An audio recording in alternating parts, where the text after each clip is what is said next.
ada 3 faktor ya. Komponennya ada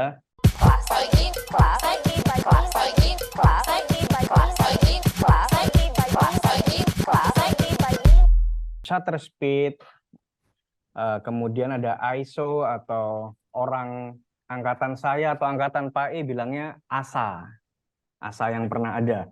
Lalu ada juga diafragma. Diafragma ada sebagian teori juga disebut aperture atau orang biasa sebut bukaan, kecil besar, jadi disebut bukaan.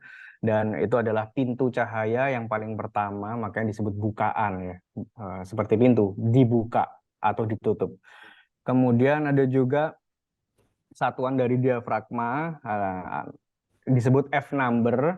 Jadi kita bisa menyebut, sebenarnya nggak ada yang salah ya. Kalian mau nyebut diafragmanya pakai berapa, bukaannya berapa, aperture-nya pakai berapa, atau F number-nya berapa, nggak ada yang salah. Shutter speed atau kalian bisa sebut rana, ISO bisa kalian sebut asa, bebas. Ini semua intinya tentang mengatur cahaya.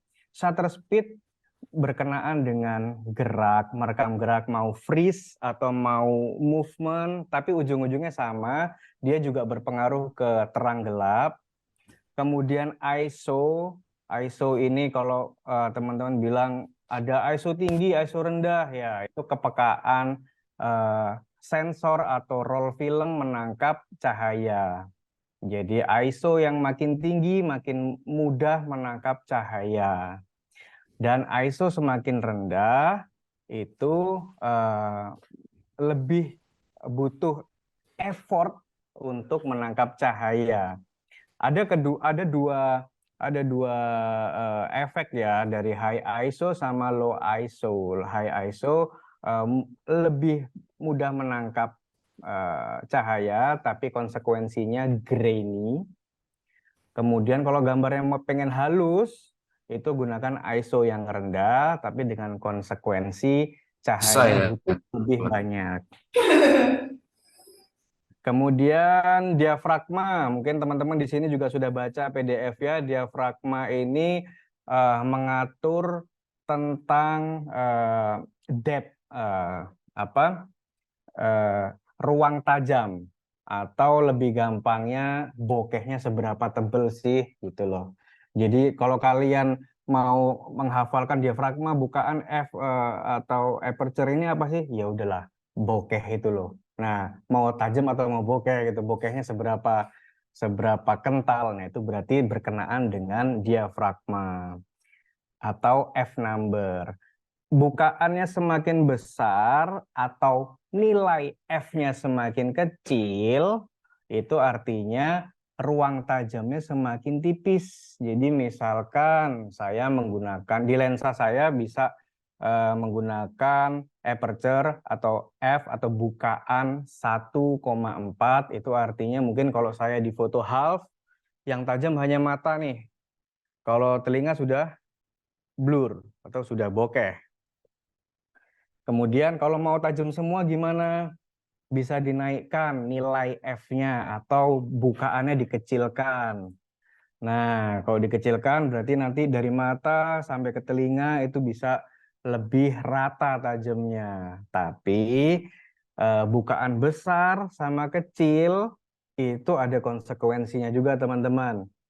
Bukaan besar atau F yang nilainya kecil, misalkan F18, F1 F14, F12 itu udah termasuk bukaan yang besar. Itu cahayanya yang masuk bisa lebih banyak. Jadi shutter speednya nggak perlu rendah-rendah. Tapi konsekuensinya temen yang di belakang wajahnya blur. Jadi mau diprioritaskan yang mana nanti kita bahas. Jadi sudah jelas ya, shutter speed, ISO, diafragma, intinya semua mengatur, konsekuensinya adalah mengatur cahaya, entah mau terang, entah mau gelap. Semuanya saling berpengaruh. Oke, teman-teman mungkin bingung ya, kenapa kok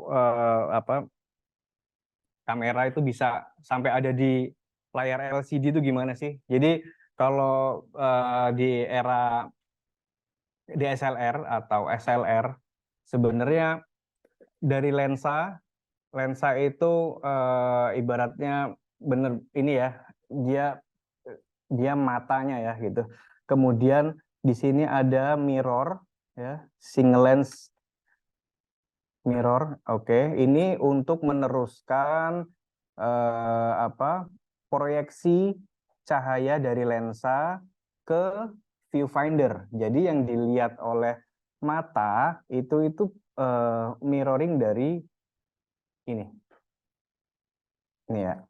Ketika dia shutter di tombol tombol shutter ditekan, cekrek. Nah, di sini teman-teman mungkin bisa kelihatan ada sensor yang tertutup gitu. Nah, jadi di sini prosesnya sangat cepat tergantung menggunakan shutter speed berapa. Misalkan 1/15 ya, 1/15 detik maksudnya. Itu berarti ya 1/15 detik dia bergerak membuka sensor untuk merekam kemudian menutup lagi. Secepat itu. Kemudian dari sensor ini diteruskan ke prosesornya untuk dihasilkan, untuk direkam jadi sebuah image. Kemudian di-save data di memory card. Kemudian tayanglah gambar visual di LCD. Oke. Jadi itu prinsipnya.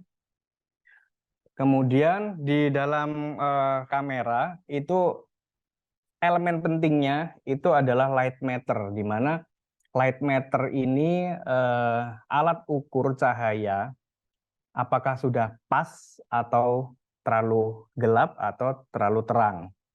Jadi biasanya cahaya yang paling balance, dianggap paling balance itu adalah yang ada di posisi tengah ya, 0. Itu artinya cahayanya sudah tepat. Nah, seperti ini.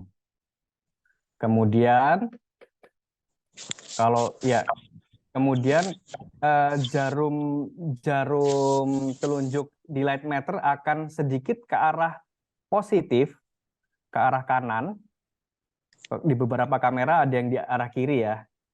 Nah, ini positif 3 ya, artinya ke kanan itu positif, ke kiri negatif.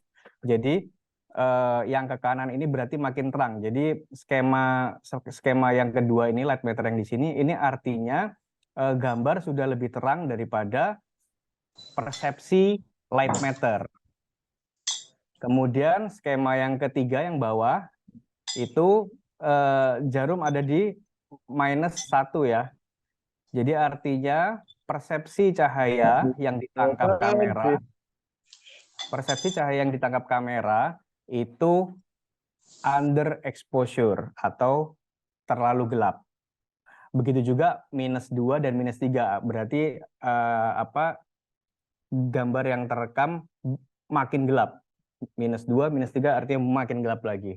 Jadi titik 0 di sini adalah titik cahaya yang paling balance.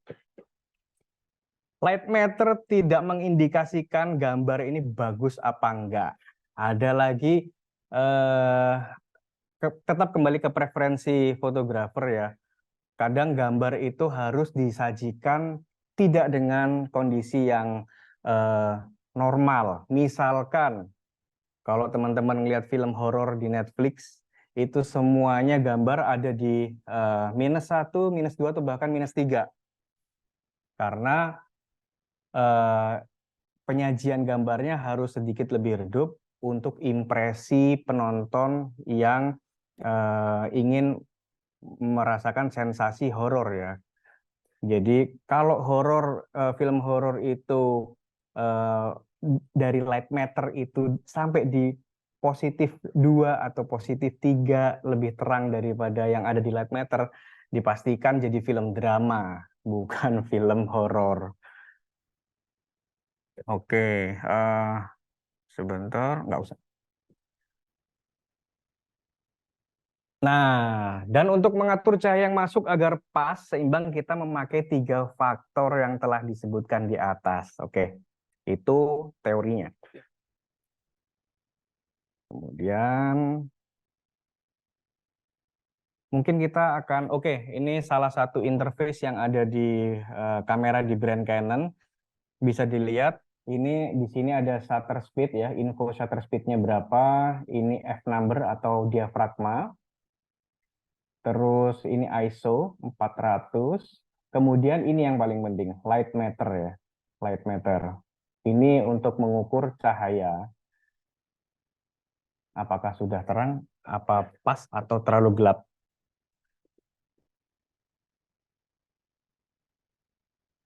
Setelah ini kita langsung praktek aja ya. Oke,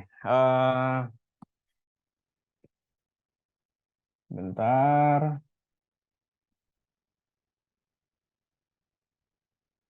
Oke, di sini teman-teman bisa sekalian pegang kameranya ya. Di beberapa kamera itu shutter speed tidak ditulis 1/80, tapi mungkin ditulisnya langsung 80. It's okay. Itu artinya 80 adalah 1/80.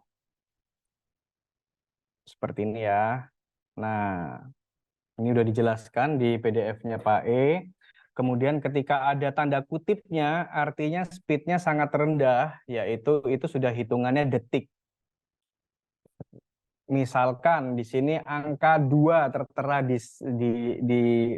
display, artinya dia dua tanda kutip itu artinya 2 detik. Jadi biasanya shutter rendah itu seperti ini. Kelihatan? Oke. Ketika shutternya ditekan, cekrek, dia akan tahan sampai 2 detik, kemudian menutup. Baru hasil gambarnya keluar. Jadi sampai situ gampang lah ya. Oke, ini ekspektasi gimana sih pakai shutter speed yang tinggi, medium, atau rendah. Oke, kita lihat dari kanan dulu ya. Kalian tahu kan ekspektasi baling-baling bambu ini, baling-baling kertas memutar ini speednya seberapa sih? Pasti nggak lebih cepat dari kipas angin listrik ya pastinya. Mungkin hanya tiupan dari mulut aja dia udah muter. Nah, dengan shutter speed yang cepat, maka kalau kita lihat di kiri, hasil baling-baling ini akan diam atau freezing.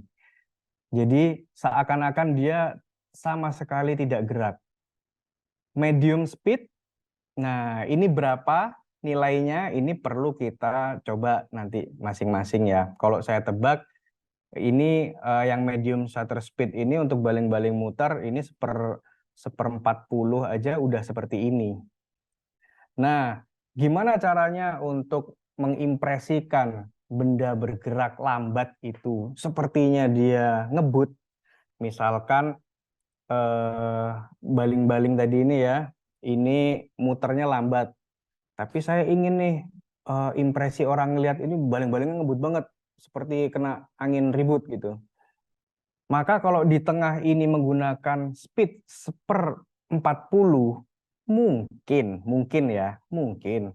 Yang slow speed ini ada di 1/20 atau 1/15. Konsekuensi lainnya, iya gambarnya akan mudah goyang, termasuk yang megangin baling-baling itu sendiri. Mungkin baling-balingnya, sticknya akan kelihatan lebih shaky ya. Tapi impresi orang melihat, pengennya tadi goals-nya adalah ingin seperti kena angin ribut, sudah sesuai. Nah, oke. Teman-teman silahkan ngambil catatan kertas karena ini sebaiknya bisa dicatat langsung biar waktu di lapangan kalian ngerjain tugas itu bisa punya catatan yang sebenarnya nggak ada pakemnya ya. Kalau motret mobil shutternya berapa sih? Ya tergantung. Mau mobil ini kelihatan ngebut banget, atau mobil yang ngebut harus di freeze, kayak nggak bergerak sama sekali, kayak parkir, atau mau seperti bergerak normal. Nah, ini yang perlu kalian coba-coba sendiri. Oke, silahkan dicatat. Ketika kalian motret manusia berjalan, misalkan, tolong di white kan ya. Oke. Ntar saya nyalakan dulu lampunya. Ini lampu, pokoknya asal terang aja ya. Jadi misalkan kalau teman-teman mau merekam orang bergerak ya, seperti ini, atau seperti ini, pengennya freeze, kalian bisa pakai speed per 125 aja sudah cukup. Speednya seperti ini ya. Pelan, jalan santai. Mungkin speed 125, saya akan freeze seperti ini. Nah, seperti itu. Tapi dengan speed yang sama, maju seperti ini, kalian rekam dengan speed 1/30, mungkin saya akan blur, seakan-akan impresinya seperti ini. Paham ya? Oke, boleh. Bisa ya? Slow speed. Oke. Aku tampilin ini dulu. Bentar ya. Oke, kita coba simulasikan sedikit. Nggak tahu bisa apa nggak ini. Bisa ya? Ini langsung keluar kan? Oke. Iya, cuman ini video ya, bukan. Oh, bisa foto ya? Bisa foto. Oke, 1/125 coba. Ganti kartu dulu ya. Oke, 1/125. Oke. Jadi manusia rata-rata bisa kerekam freeze itu mulai 1/80 sampai 1/250 untuk kegiatan event itu udah sangat cukup. Tapi kalau untuk sport, walaupun itu manusia, ya speednya nggak mungkin bisa freeze di 1/250. Pasti 1/1000, 1/2000, sampai 1/4000. Nah, oke. Ini apa? 25. Foto. Ya. Ya boleh. Oke, coba. 125 aja. Oke, yang di sebelah pojok kiri ini adalah shutter speed ya. Oke, tertulis 125, artinya 1/125. Oke, silahkan dijepret. Ya. Oke, sudah. Oke, preview.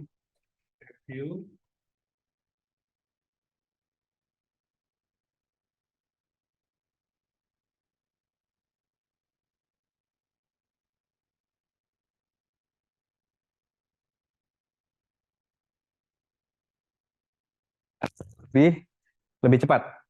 Oke, ready? 1, 2, 3.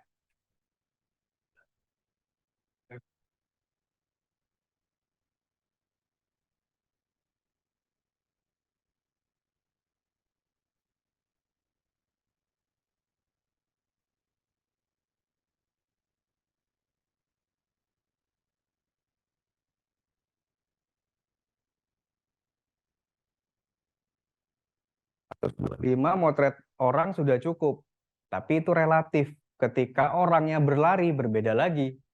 Nanti teman-teman bisa cari sendiri speed berapa untuk orang berlari, speed berapa untuk orang berjalan.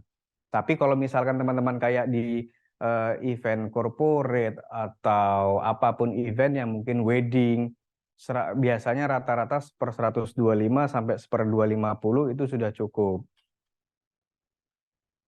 Oke, sekarang teman-teman bisa langsung praktek ya.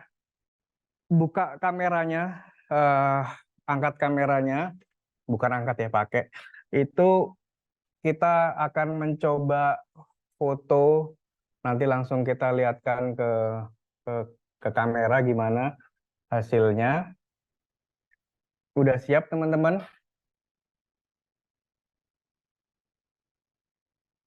Kita coba foto yang ada di lokasi aja.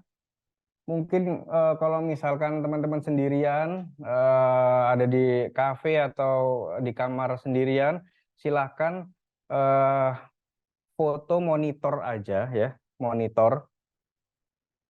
Oke, kalau ya sebaiknya kalau bisa ini ya orang ya yang difoto biar lebih enak. Oke, kita lihat ya. Sekalian kita praktekkan aja ya Yohanes ya. Ntar tak pin dulu kalau gitu. Sebentar ya, agak ribet. Oke, anggap aja ini saya nggak berniat ngeset lighting yang gimana-gimana. Ini memang ada lighting. Cuman ini kecil sekali, total cuma 30 watt yang dipakai. Jadi sebenarnya nggak jauh berbeda dengan di rumah kalian intensitas terang gelapnya.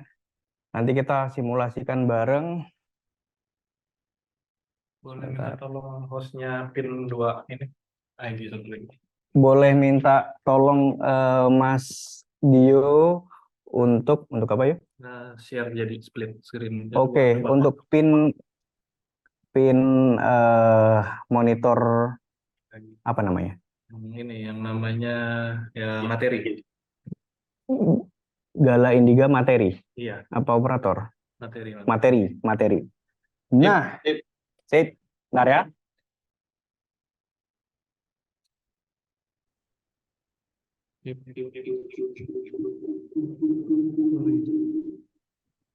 Teman-teman bisa sekalian kita praktek ya.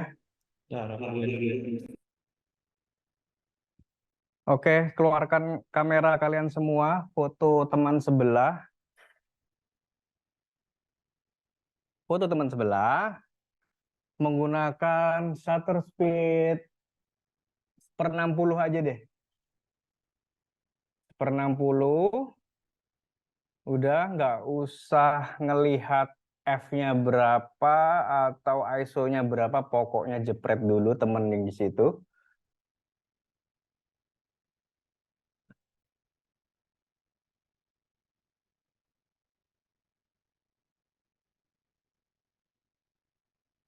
Sudah ya, pakai 1/60 semuanya ya. Oke, saya anggap bisa mendengar saya semua dan mudah-mudahan bisa barengan. Oke, kita nggak usah segini aja. Oke, cukup. Oke, misalkan ukuran gelap. Gelap ini. Nah, segini. Oke, di layar saya udah tertera di sini speednya 1/60 ya, bisa ngelihat semua. Oke, 1/60 gimana teman-teman hasilnya, coba dijepret dulu teman di sebelahnya. Saya pengen lihat, saya ingin ngelihat suasana di sana bagaimana. Oke, mudah-mudahan nggak ada kesusahan untuk mendapatkan model. Bisa bisa eh, ke benda apapun atau kalau bisa ke teman aja ya, sama-sama manusia, atau bisa juga monitor kalau mau difoto, kalau mau gampang. Coba lihatkan ke kamera laptop kalian, saya pengen lihat hasilnya.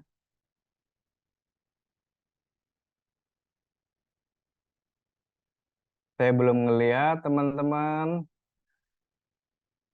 Ada sebagian yang ngeliatin. Oke, bentar. Saya coba ngeliatin yang lain. Oke, sorry, saya lupa bilang. Pakai mode manual ya teman-teman. Pakai mode manual. Manual. Kita belajar semua manual. Ulangi lagi. Jepret lagi. Kita pakai speed 1/60. Oke, saya udah bisa ngelihat beberapa. Pastikan pakai manual ya.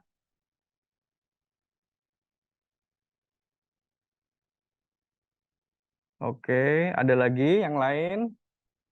Saya sambil menunggu teman-teman yang lain. Mungkin lagi di masjid ini kayaknya, di lagi traweh ya. Maaf ya, nggak apa-apa deh. Sambil sambil kita oke.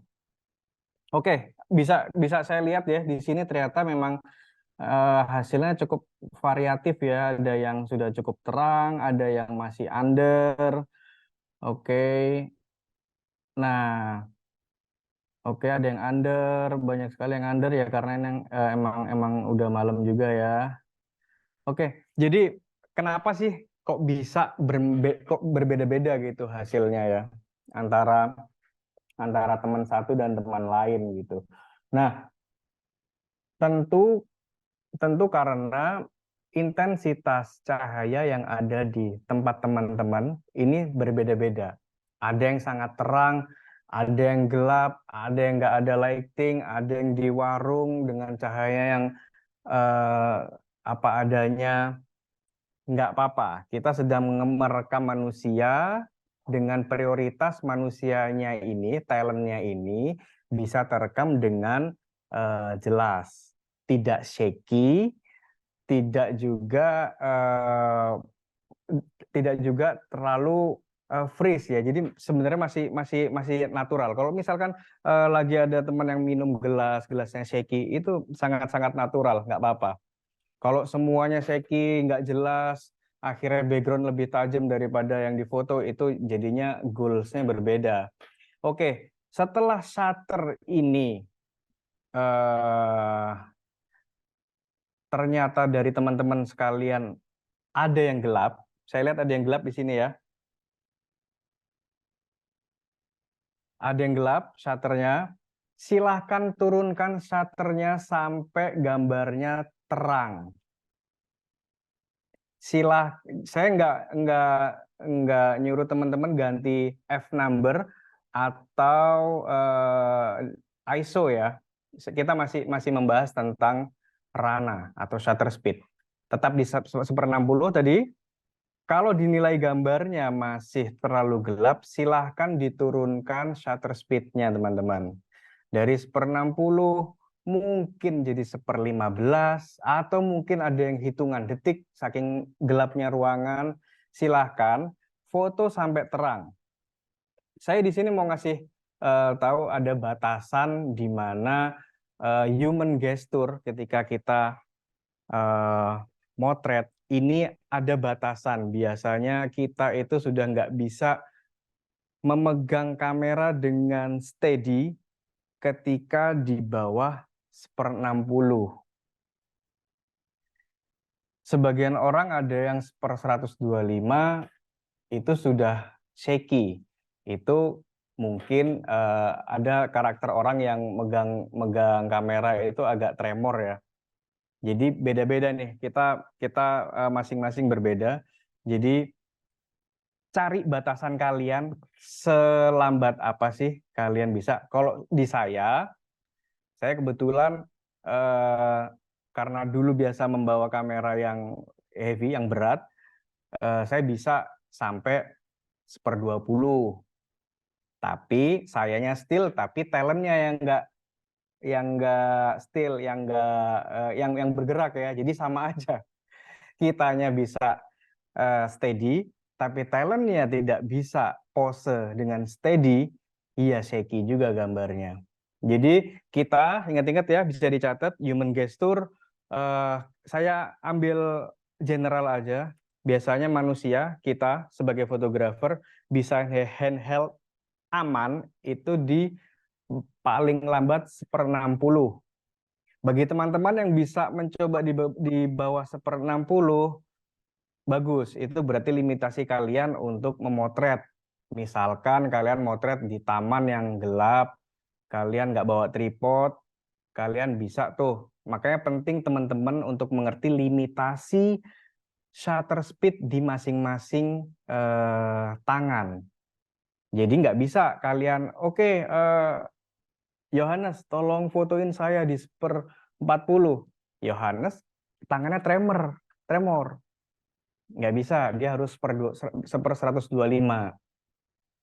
Jadi hati-hati ya teman-teman ketika sudah memakai shutter speed di bawah 1/60. human gesture sudah sangat sulit untuk membuat gambar jadi tajam, sharp, nggak ada shaky sama sekali. Nah, gimana caranya nih?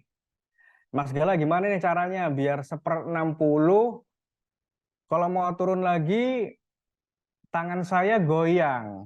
Atau modelnya yang kurang bisa pose diam. Sedangkan gambar masih gelap. Pasti begitu ya teman-teman sekarang ya. Oke, langkah berikut setelah kita terbatas sama shutter speed. Shutter speed kita pahami dulu tadi ya.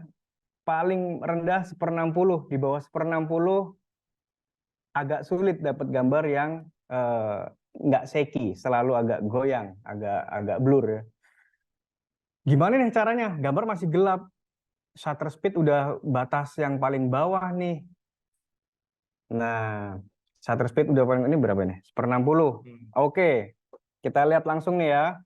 Shutter speed di sini tertulis 1/60. Oke, maka sebentar, tolong F-nya pakai 4 aja. F-nya pakai 4 aja. F-nya pakai 4 dulu, push ISO dulu ya. Bentar ya teman-teman. Oke, oke. Ini 1/60 di kamar kalian. Gelap, mau nurunin shutter speed lagi sudah susah ya. Saya kini mas nggak pakai tripod, kalaupun pakai tripod modelnya yang goyang. Oke, setelah berpikir shutter speed, maka ada lagi yang namanya depth of field, yaitu yaitu aperture atau F number atau diafragma. Besarkan bukaan atau dalam kurung ya, kecilkan angka F-nya, maka diafragmanya akan membesar. Ketika diafragma membesar, maka kesempatan cahaya yang masuk ke lensa itu bisa lebih banyak. Oke, dari tadi F4 dulu coba. Oke, ini F4. Sekarang di lensa saya bisa sampai f2,8. Maka saya ganti f2,8. Low. Shutter speed sudah batas bawah nih ya, 1/60. Kemudian di bukaan lensa saya maksimal f2,8, nggak bisa lebih kecil lagi f-nya, nggak bisa lebih besar lagi bukaannya. Piye? Gimana? Nah, langkah terakhir adalah menaikkan nilai ISO atau ASA yang ada di yang ini. Oh, yang ini salah. Banyak banget monitor. ISO. Nah, ini ISO. Ya. ISO yang tadi berapa? Tadi 100. Tadi 100. Naikkan. Naikkan yuk sampai ya, naikkan sampai terang. Sampai kira-kira light meternya yang ini ya, itu benar-benar ada di angka 0. Nah, ting, gambar terang ya, di 1/60, batasan terakhir nih. Ini batasan terakhir kita. Di bawah 1/60, kita nggak pakai tripod, talent goyang, ya udahlah, ini mentok. Ini juga mentok karena lensa ada maksimalnya, yaitu ini di f2,8, bukaan yang paling besar ada di 2,8. Sebagian teman-teman mungkin f-nya 4 mungkin ya, itu lebih susah lagi, tapi nggak apa-apa. Masih ada ISO. ISO push sampai 1600 ke atas. It's okay. Daripada gambarnya nggak ada. Nah, gimana caranya? Sudah ISO-nya 1600 misalkan ya, tapi gambarnya gelap. Ada langkah yang paling benar ya, cari tempat yang terang aja, atau bikin ruangan itu lebih terang. Mungkin buat bolamnya dinaikkan misalkan, atau ganti spot di ruang yang lebih memadai lightingnya. Tapi kalau di saya ISO kan memang momok ISO, meninggikan ISO eh, di atas 1600 itu kan sudah grainy ya, sudah noise, sudah banyak apa pasir di gambarnya ya. Jadi kalau kalau teman-teman zoom itu bakal banyak grain, tapi ya sekali lagi nggak apa-apa. Itu hanya grain. Esensi pemotretan tidak akan terganggu dengan grain, kecuali goalsnya adalah pemotretan untuk komersil ya, atau ya apapun itu ya. Kalau komitmennya lebih tinggi pasti standarnya juga pasti akan tinggi. Cuman nggak apa-apa. Yang penting gambar ini ada dan kalian tetap bisa bercerita. Apalagi sebenarnya kalau misalkan bagi saya ini preferensi pribadi, Green itu juga menceritakan bagaimana kondisi aktual pemotretan itu berada dan di zaman apa sih pemotretan itu berada. Kalau kita menelisik di bawah tahun 2013, kamera itu di atas ISO 1000 itu nggak boleh dipakai dulu, stigmanya seperti itu. Karena ada tanggung jawab waktu di print bagaimana, waktu diedit ada batasan gimana gitu ya. Tapi kamera di atas tahun 2013, mungkin Pak E juga pasti tahu untuk ini, kamera di atas 2013 ISO sudah tidak ada menjadi masalah. Grain sudah tidak menjadi masalah karena teknologi membuat ISO tinggi dengan kualitas yang prima, grainnya sedikit, warna tidak berubah, detail masih lengkap. Coba push ISO-nya sampai 1 juta. Wih, nggak Nggak ada. nyampe dong. Anjay. Iya, berapa nih ISO-nya? Ini 51.200. 5 juta ISO. 51.200. Oke, 5.000. Oke, 51.000. Oke. Berarti speednya ya, karena tadi speednya udah di ambang batas bawah, kita bisa lebih lihai memainkan speed ketika ISO tidak dijadikan poin masalah. Jadi berapa speednya sekarang? 4.000. 4.000. Shutter speednya jadi 4.000. Kalau ini gambar hanya untuk bercerita, presentasinya juga kecil, sejengkal, atau mungkin A4, nggak ada masalah dengan ISO-ISO yang tinggi. Ini karena perkembangan zaman ya teman-teman. Jadi ini sangat-sangat dimudahkan.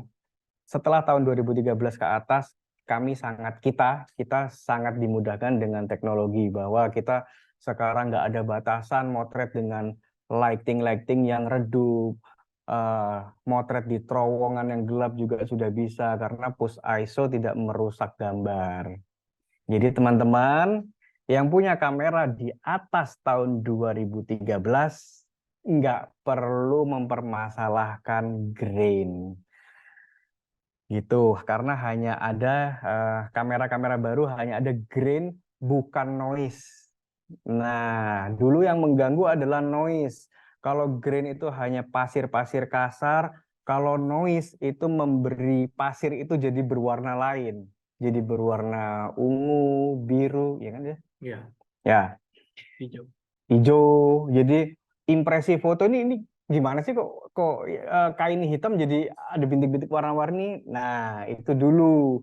Di atas 2013 nggak perlu khawatir itu. Jadi apapun kameranya mau kelas entry, mau kelas apa DSLR yang pokoknya di tahun 2013 ke atas nggak ada masalah. Karena kita dulu motret juga batasannya ISO juga cuma 400, ISO 800 itu mahal, ISO 1600 juga semakin mahal. Jadi dan ISO 400 itu sudah sangat kasar ya dulu ya, waktu zaman analog film. Kurang lebih seperti itu teman-teman. Jadi saya rangkum lagi ya yang tadi, batasan shutter speed paling lambat di tangan manusia rata-rata adalah 1/60 detik. Jangan lebih dari itu kalau nggak mau gambarnya shaky. Kemudian di ruangan gelap gunakan aperture atau f atau bukaan yang besar. Jangan lupa bukaan besar itu artinya nilai f-nya kecil. Lihat lagi batasan lensa teman-teman. Di situ tertulis ada apa sih? Ya, betul. Diafragma f ya. F-nya berapa? Misalkan 3,5 yaitu berarti mentoknya 3,5 yang paling besar ya bukaannya. Mana sih? Di lingkaran. Oke, di lingkaran ini teman-teman bisa ngelih. Bentar ya, bentar.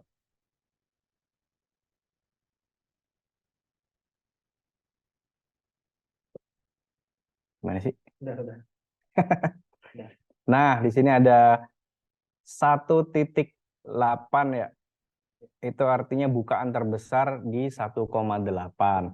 Tapi ingat, bukaan semakin besar, maka teman yang di belakang akan semakin nggak kelihatan mukanya. Jadi kalian mau pilih mana? Misalkan sekarang, yuk sini.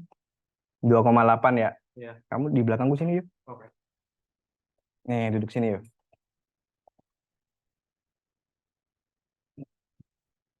Belakang lagi. Oke, teman saya Yohanes wajahnya blur. Ini kalau di foto-foto dokumentasi kadang-kadang marah ya. Ini kok gua blur Jay gitu. Jadi gimana nih ya kan pakai f2,8 gitu. Gimana biar foto grup itu bisa tajam? Coba naikkan. Misalkan f-nya dikecilkan jadi f-nya digedekan, bukaannya dikecilkan jadi f8 deh ya 8. Terangan. Oke, dengan F8. Nah, kami berdua lebih tajam. Jadi konflik di foto grup lebih minim karena semuanya terakomodir wajahnya dengan tajam semua. Oke. Kemudian yang faktor ISO tadi lupakan dulu. Kalau kalian bisa pakai ISO tinggi ya nggak apa-apa, foto aja daripada informasinya hilang ya. Informasi orang-orang di belakang, mungkin penghulunya, entah siapa, entah ini ternyata blur kan informasinya jadi berkurang nih, ceritanya jadi kurang kuat nih. Ya udah push ISO aja pakai f5,6 misalkan. Kalau foto grup biasanya saya bisa pakai F-nya itu 5,6 itu udah rata. 2 baris itu udah aman banget.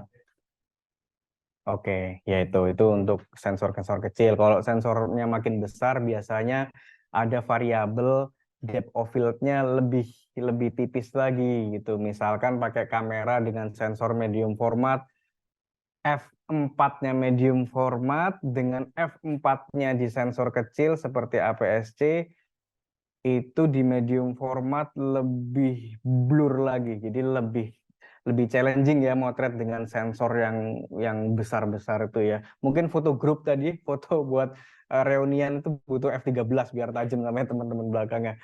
Terus speednya berapa? Terus ISO-nya berapa gitu kan? Itu yang bikin sulit. Jadi eh, sesuaikan aja sama kebutuhan di lapangan. Nggak semuanya nggak semua kamera mahal itu memudahkan gitu. Karena kalau salah lokasi, salah habitat bekerja juga itu bikin sulit. Udah bikin sulit, dananya mahal pula yang keluar. Oke, mungkin Pak E ada tambahan di sini atau Mas Dio sebagai moderator atau Mas Badas juga boleh nambahin Oke, atau thank siapa? you, Mas Gala. Ini Sama-sama. pertanyaan sudah sangat banyak di chat box. Oh,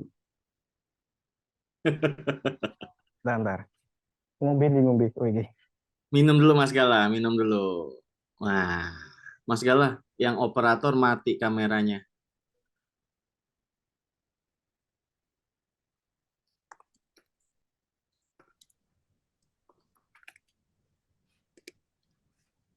Oke, langsung kita bacain pertanyaan aja beberapa, Mas Gala ya. Mas Gala juga boleh lihat di chat box ada chat box. Oke. Sebenarnya ada pertanyaan tentang Flickr atau gimana itu oke sih, tapi teman-teman ada yang mau bertanya tentang tadi dulu nggak apa segitiga exposure yang mainly Ya. itu bicara mengenai logikanya dulu. Ada apa? Ada ISO, ada shutter speed, dan diafragma. Siapa yang mau nanya tentang itu dulu? Ya, Ya, Pak. saya tahu ada teman-teman yang masih bingung. Silahkan. Ini adalah apa bimbingan terakhir sebelum kalian membuat tugas kalian. Gitu ya. Monggo, silakan.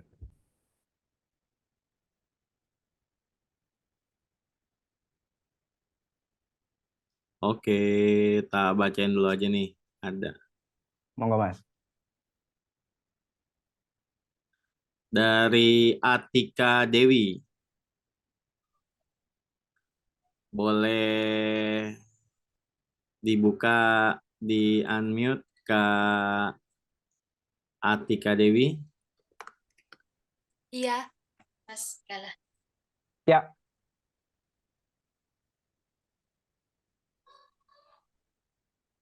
Silakan Kak Atika.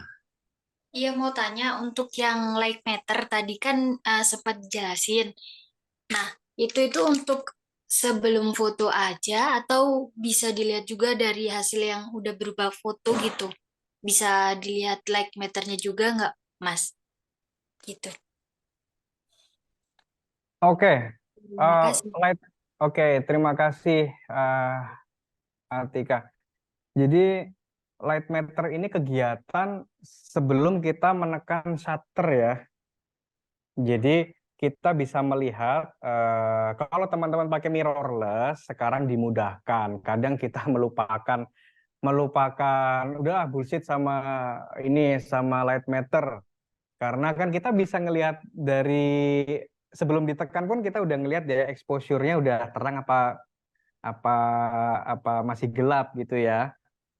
Nah, jadi bagi teman-teman yang menggunakan mirrorless sekarang sangat dimudahkan tanpa melihat light meter pun exposure dari LCD ini sudah live ya. Oh, kalau gelap ya berarti tinggal shutternya yang dilambatkan ya. Kalau misalkan keterangan ya shutternya dulu yang diangkat, speednya ditambah gitu. Nah, ketika sudah motret, apakah bisa ngelihat kemarin light meternya 0, -1, atau +2 gitu ya? Bisa, tapi nggak segitu detailnya. Bisa dilihat dari kalau di di Lightroom atau di Photoshop itu ada tulisannya di properti ya, masuk properti ya, masuk properti. Harus saya nggak nyiapin itu, cuman teman-teman bisa cek di Photoshop, masuk ke properti atau exif data, exif data itu nanti bisa dilihat EV, exposure value, itu posisinya di 0, +1, +2, atau -1, -2, -3 gitu ya. Gitu. Cuman setelah foto itu jadi sebenarnya sudah nggak penting sih ngelihat exposure value-nya kemarin berapa ya, 0 atau -1 atau terangnya +1 gitu. Itu rasanya udah nggak prioritas lagi.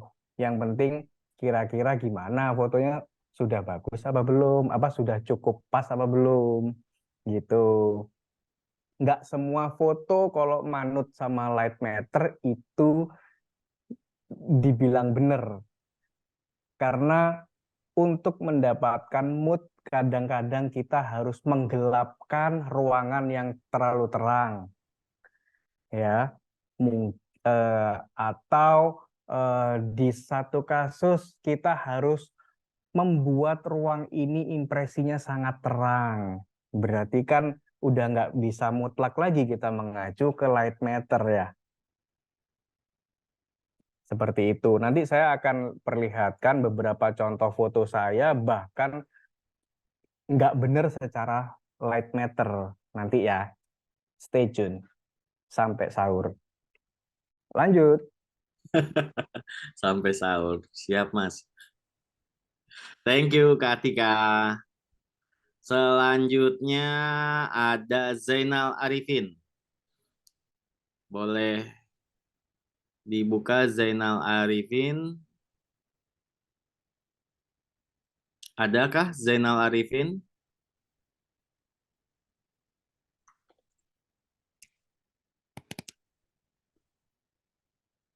Halo Zainal Arifin. Oke, belum ada. Kita di next dulu. Ada catatan sedikit, Mas Dio, Siap. Bagus. tentang stigma ISO ya. Tidak melulu ISO rendah itu membuat cerita foto lebih bagus, itu enggak. Atau kualitas foto lebih bagus, itu juga enggak. Kalau ngomongin soal kekuatan file, tren di kamera tahun 2013 hingga kini rata-rata base ISO-nya yang saya tahu ya, ini preferensi saya, base ISO justru starting 400 atau 640. Hmm. Nah, kenapa? Karena kepekatan warna hitam di ISO tersebut, saya nilai pribadi, itu nggak terlalu pekat hitamnya. Jadi, dalam hal editing, mau diangkat lebih terang kadar shadow-nya atau kadar gelapnya, atau diturunkan, itu tidak merusak foto secara kontrasnya. Oke. Nah, ini stigma yang mungkin tidak ada di YouTube. Jadi, kita selalu salah kaprah, iya pakai ISO 25, iya pakai ISO 50 gitu. Kalau riset saya pribadi di beberapa brand kamera, saya memotret kondisi gelap, bukan gelap ya, dibuat lebih gelap dengan ISO 50, dengan kondisi yang sama saya menggunakan ISO 400. Oke. Filenya ternyata lebih bagus di ISO 400 karena itu kontrasnya atau dynamic range. Oke, dynamic range ini nanti bisa teman catat, nanti teorinya ada di banyak YouTube halaman pertama, pasti teori tentang dynamic range itu apa, itu akan dijelaskan banyak. Makanya nanti di sini saya menekankan bahwa nggak melulu ISO rendah itu bagus. Saya motret interior bahkan start karena saya di foto interior itu banyak bahan-bahan bludru yang hitam, di mana kalau saya menggunakan ISO yang rendah, itu hitamnya akan semakin pekat. Maka untuk foto interior atau foto-foto kain yang gelap, saya justru menggunakan ISO start di 400 atau di 640. Itu filenya lebih prima, lebih kuat, hitamnya nggak terlalu pekat. Kemudian untuk urusan akurasi warna juga prima, nggak ada masalah. Gitu teman-teman. Jadi di saya ini kamera yang saya taruh ini startingnya aja udah 400 ISO-nya. Jadi kalau motret apa-apa, cepet-cepetan itu saya tinggal atur tinggal ngatur speed aja sebenarnya sama diafragma. Karena ISO saya mindsetnya start itu 400. Tapi ini riset saya pribadi ya teman-teman. Silahkan teman-teman kalau punya preferensi sendiri di luar itu nanti di-share ke sini gitu. Monggo Mas Dio selanjutnya. Oke, saya pengen bacain Oke. lagi. Di sini ada pertanyaan tentang f-stop, 1 naik 2 dan lain-lain, dan juga ada yang Sunny Rules 16. Tapi itu oke, tapi mungkin kita bisa menjawab ini dulu. Yang esensial sesuai dengan materinya itu adalah ini. Mas Gala, kalau apa ini, Mas Gala mau nanya soal light meter. Masih kurang ngerti cara kerjanya. Itu maksudnya dia secara otomatis akan jadi nol kalau cahayanya pas atau kita yang atur ke angka nol. Itu. Oke. Ya, light meter itu dia hanya mengasumsikan dia itu hanya sebuah alat meteran di bidang cahaya. Jadi alat ini itu hanya alarm aja gitu. Kalau kita pakai settingan yang ini itu gambarmu masih agak gelap loh, atau terlalu terang loh, itu aja. Nah, kita disuruh untuk menetralkan exposure sebalance-balance-nya, yaitu di angka 0. Jadi 0 itu dianggap angka yang paling aman untuk segala exposure. Gitu. Jadi tugas kita ketika kita melihat exposure masih gelap di light meter, berarti tugas kita adalah untuk mengangkat biar ke 0. Gimana caranya? Seperti yang tadi saya sebutkan. Shutternya dikurangin sampai gambar itu terang, tapi ingat batasannya, human gesture itu ada, kalau kita pegang, ada di 1/60. Tapi kalau memang ini momen-momen penting, lupakan 1/60. Starting dari 1/125. Itu bottom bawah shutter speed. Kalau masih terlalu gelap, angkat bukaannya, perlebar bukaannya, maksimal di lensa kalian berapa. Kalau masih gelap lagi, langkah terakhir adalah ISO. Jadi shutter dulu, diafragma mengikuti batasannya. Ketika batasannya sudah maksimal, masih gelap, ISO diangkat. Sampai light meter itu mengasumsikan pas, yaitu di 0. Gitu Pak E. Siap, makasih. Ada lagi teman-teman yang nanya? Mas mau nanya light meter tuh sama dengan histogram apa enggak ya? Oke. Light meter sebenarnya sama-sama. Oke, light meter itu ada di kamera ya, atau alat berupa light meter. Dulu ada di zaman film analog, light meter itu dikalungin gitu ya. Itu karena nggak semua kamera analog punya light meter, makanya fotografer selalu membawa alat namanya light meter itu untuk mengukur. Biasanya kita punya roll film berapa nih, ISO 400, F-nya mau di berapa nih? F-nya di 2,8 deh gitu. Ya udah, kita set di light meter nih.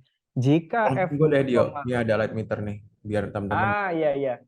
Itu tuh seperti itu Pak E, yang dipegang Pak E itu, light meter. Wih, itu berapa puluh tahun Pak E umurnya? Udah 20 tahun. Ya itulah. Nah, jadi kita tulis ya kondisi batasan di kamera dulu nih apa gitu. Kita maunya ISO-nya, kalau analog kan ISO nih Mas. Jadi ISO-nya saya pakai 400, ya udah di light meter 400.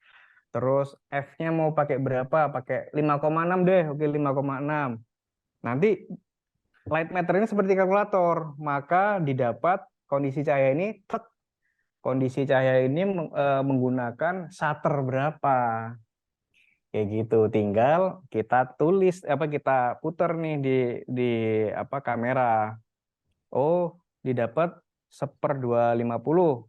Oke, berarti 1/250. Jepret, bagus. Terus light meter apakah sama kayak histogram? Nah, kalau histogram adalah light meter yang sudah ada di hasilnya, yang sudah ada di jepretan kameranya. Bisa di histogram yang ada di preview kamera setelah ngelihat hasilnya. Nah, nanti biasanya di situ ada tulisannya histogramnya seperti apa. Atau ketika gambar itu sudah dimasukkan ke desktop komputer, di situ ada histogram tuh. Oh, gambarnya terlalu terang atau kurang terang, itu nanti ada polanya. Saya jelasinnya harus pakai ini sih. Kalau histogram ada next step-nya lagi untuk kita bisa membaca itu bareng-bareng nanti. Udah di lanjut.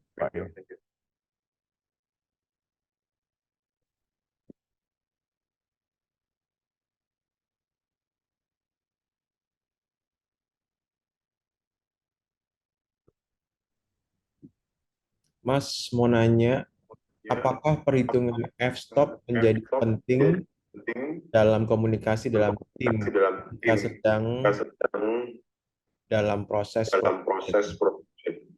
Mungkin bisa mempermudah koordinasi, mungkin Mas, atau ada tanggapan lain? Oke, Mas mau tanya apakah perhitungan f-stop menjadi penting dalam komunikasi dalam tim, sedangkan dalam proses oke, mungkin bisa mempermudah koordinasi atau ada tanggapan. Oke, nah ini saya menjawab.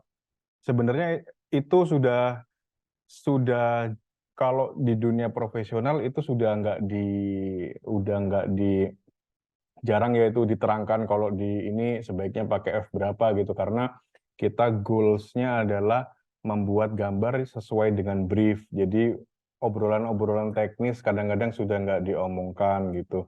Tapi kalau buat tim, misalkan Mas ada punya brand vendor wedding gitu ya, ini bisa menjadi acuan standar SOP dalam tim fotografi Mas sendiri. Misalkan Mas sering menggunakan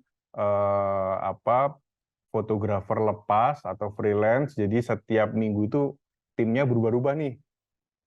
Nah, di tim ini kok fotonya foto grupnya bisa tajam ya. Kalau yang di tim ini kok foto grup selalu yang depan doang yang tajam, yang belakang kenapa blur gitu. Maka dibentuklah sebuah standar ke tim. Oke teman-teman, foto grup sebaiknya menggunakan f4 atau 5,6 biar semua ruang tajamnya aman untuk keluarga mempelai, misalkan seperti itu. Jadi itu kan juga termasuk komunikasi dalam tim produksi ya Mas. Jadi hal itu perlu ketika timnya berubah-ubah. Tapi ketika tim sudah mengerti dan kita single player dalam tim untuk motret, ya sebenarnya nggak perlu. Gitu, Pak. Siap. Thank you Mas Gala. Sama-sama, Mas Dio. Oke, selanjutnya tadi itu ada di atas Mas Pin, tak baca. Suaranya kok double ya, Mas? Kayaknya Mas Gala yang satu belum. Yang satu belum dikit. Yang satu udah mute sih, cuman satu aja yang ini, yang on mic-nya. Halo. Cek, masih double nggak suaranya? Tes. Cek, cek. Aman suaranya? Dari Mas Galanya aman suaranya. Oke.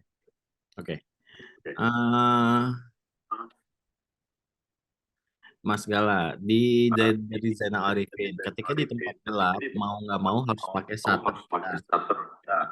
Biar fotonya lebih terang, lebih tinggi, kaseki, kita muncul garis-garis hitam, terang gelap, atau apa ya?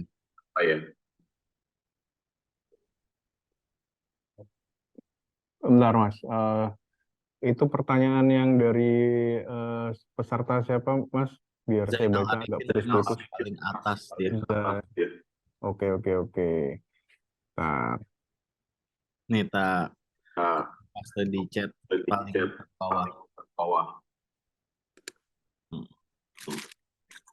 izin bertanya, ketika di tempat gelap, mau nggak mau harus pakai shutter rendah biar fotonya lebih terang.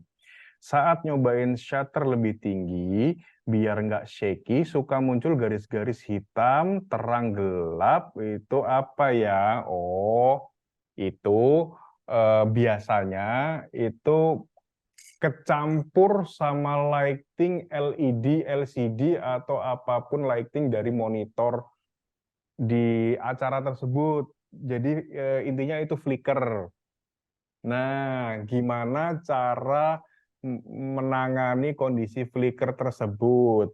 Nah, kalau tips dari saya, kadang di event-event tertentu, misalkan corporate gathering atau kembali lagi ke wedding, mendekat ke stage itu banyak sekali intervensi lighting dari display ya. Itu biasanya ada kecenderungan flicker atau proyektor itu kadang juga flicker. Nah, gimana? Memang ada batasan.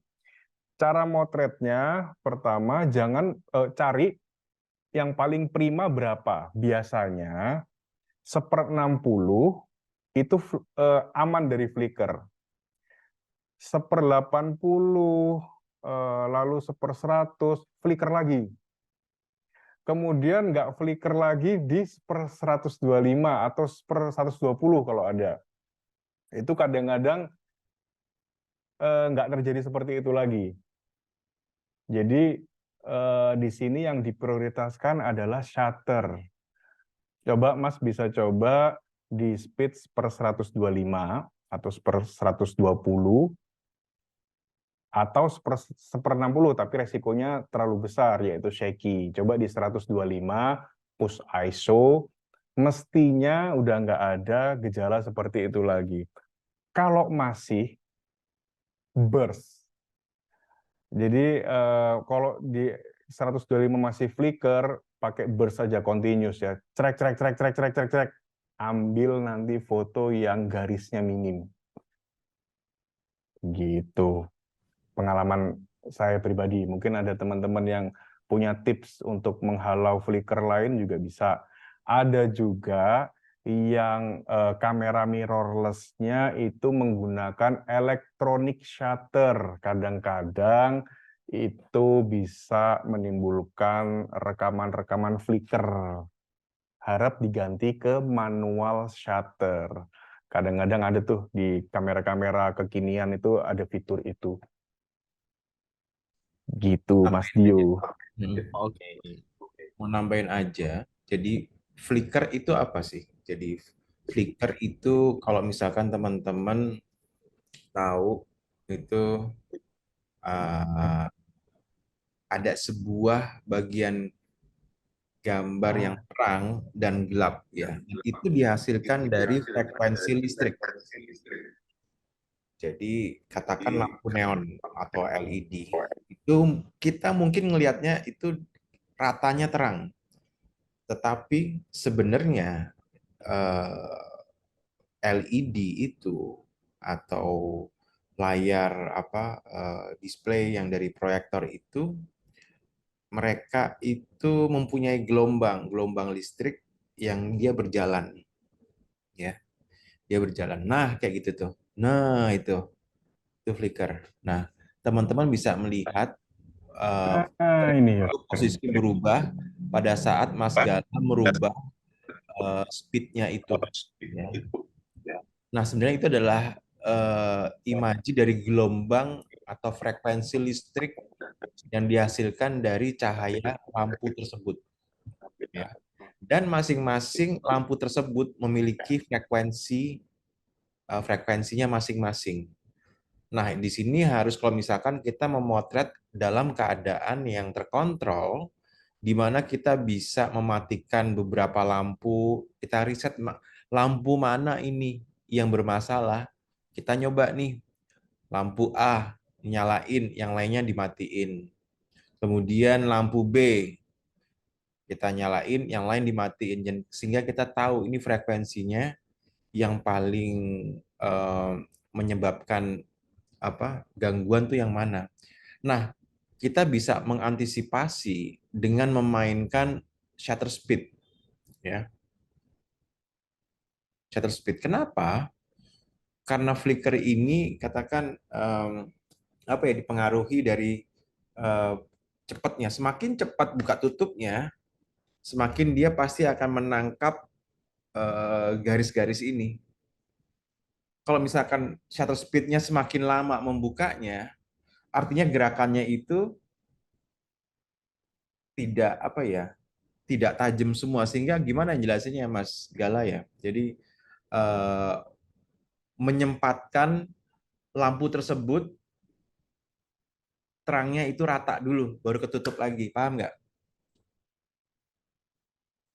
Sinkron ya antara menangkap dan ditangkap gitu Pak gampangnya. Jadi saya simulasikan di speed 125 ya, itu seperti ini.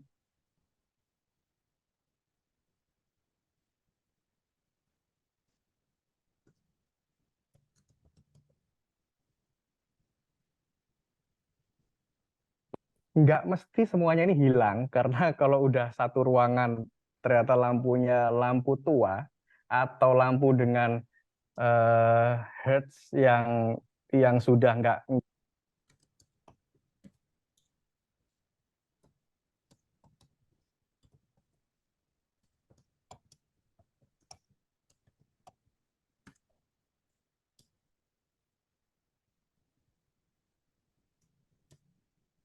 Mas Gala ke mute suaranya Mas Gala. Maaf.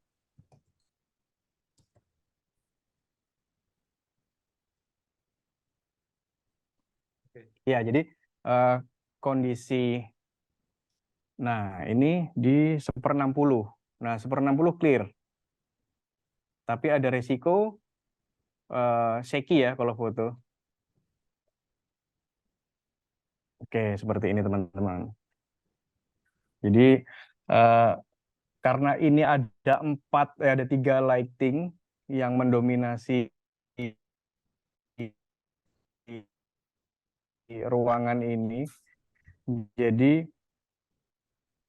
ketika ini dinaikkan speed ada ya, langsung ada sedikit flicker, coba 125 muncul ya, wait sedikit ya, ada garis ya, teman-teman bisa lihat.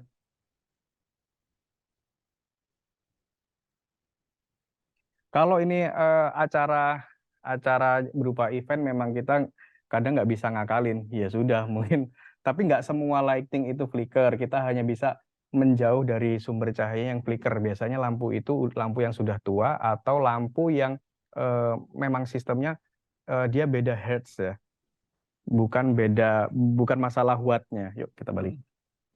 Jadi kalau misalkan pemotretannya proper, biasanya saya kalau motret interior, saya ada kerjaan interior, itu bolamnya, saya dari rumah udah menyiapkan bolam-bolam yang biasanya biang kerok flicker. Ini mana sih kameranya? Sini ya? Itu bisa, ini bisa. Canggih. Ya, jadi itulah kalau emang pemotretannya itu pemotretan yang proper, saya biasanya bawa bolam beberapa merek yang aman, biasanya Philips yang white worm, itu semuanya nggak akan flicker. Beberapa merek ada yang flicker seperti Hanok, sama merek apa sih, merek-merek Chinese brand gitu ya. Yang di pinggir jalan ada brandnya. Oh iya, yang generic kadang-kadang flicker. Kalau saya dulu kuliah di bidang arsitektur, di bidang arsitek, fotografi ini salah satu alat ukur apakah di interior ini itu nggak ada flickernya. Fotografi itu adalah alat ukur mana ruangan yang lightingnya harus dibetulin, karena hanya fotografi yang ngerti, oh ini ruang kurang terang, sedikit kurang terang, yang ini terlalu kuning, itu kan hanya di hasil di foto ya. Kalau kita ngelihat langsung kadang nggak ngerti. Akumulasi flicker ketika dipakai mata dalam 24 jam bekerja di situ, konversinya adalah energi di mata yang capek. Makanya kalau di bidang arsitek dan interior design, fotografi ini sangat penting sebagai alat ukur kondisi lighting di ruangan. Gitu Pak E, kurang lebih. Siap. Oke. Nih, selanjutnya ada dari Dimas Mubarok. Nah, mungkin Dimas mendengarkan atau salah ketik atau apa nih? Coba ditanyakan, Mas, kenapa kalau F4? Langsung aja deh Dimas. Ada Dimas di sini, Dimas Mubarok.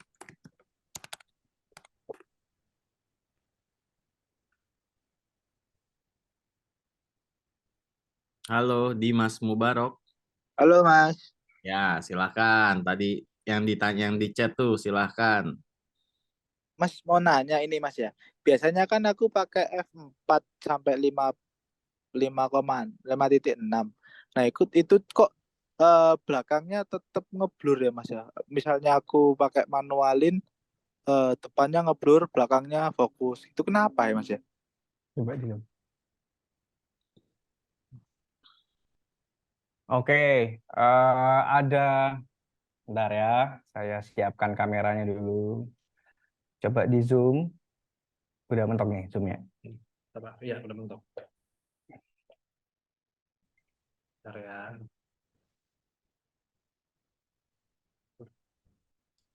Mas Galang ngantuk. Oke. Iya, iya. Enggak Pak, scroll. Ih, gede banget muka. Yuk, sini. Oke, ini F-nya berapa? Ganti, oke, 2,8. Yohanes ini. Ya. Oh, bentar. Mundur dikit, mundur dikit. Oke, ini 2,8 ya, blurnya segini, Mas. Mas Dimas. Oke, di sensor full frame. Kemudian, yuk kita ganti. F-nya 13. ISO 1 juta. Mau shutter berapa? 60. Iya, bebas. Oke. Nah, tinggal keluarin. Logika dasarnya, teorinya, F-nya makin gede angkanya, artinya tajamnya makin rata. Iya, betul. Sekarang makin rata kalau Mas Yohanes di sini ya. Coba Mas Yohanes berdiri di pucuk sana. F13 ya masih blur juga kayak gini.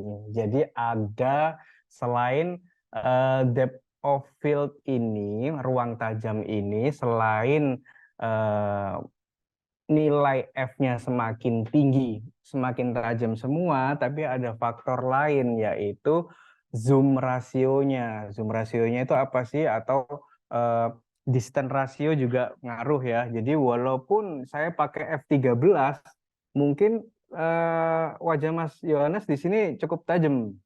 Tajamnya rata lah ya.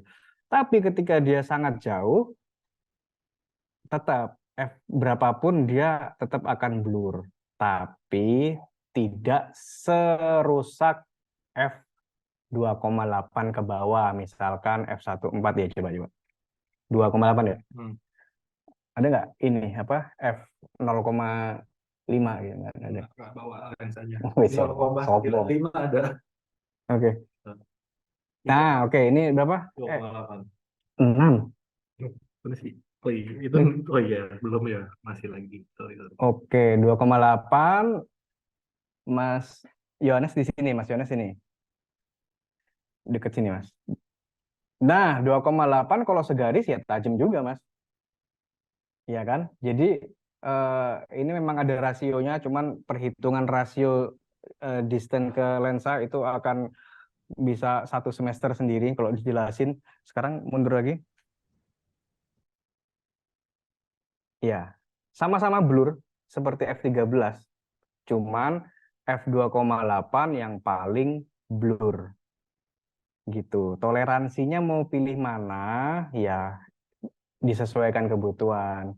Begitu Mas Dimas. Kira-kira ada ini enggak sanggahan lagi? Mungkin pakai tele mau f45 juga yang belakang tetap blur karena dia range-nya panjang banget, jadi yang di belakangnya juga masih blur gitu. Pakai lensa wide ya, HP atau apapun yang wide, pakai f2 atau f2,8 juga sudah rata gitu. Coba yuk di sini. 2,8 ini 16 mili berapa? Ya, iya tajam-tajam aja wide, padahal 2,8 gitu ya. Beda hal kalau di zoom ya. 28. Nah, ini baru Mas Yohanes ngeblur. Tapi kalau wide, depth of field-nya lebih rata. Kira-kira diterima nggak logika dasarnya? Siap. Siap-siap Mas, paham sih Mas.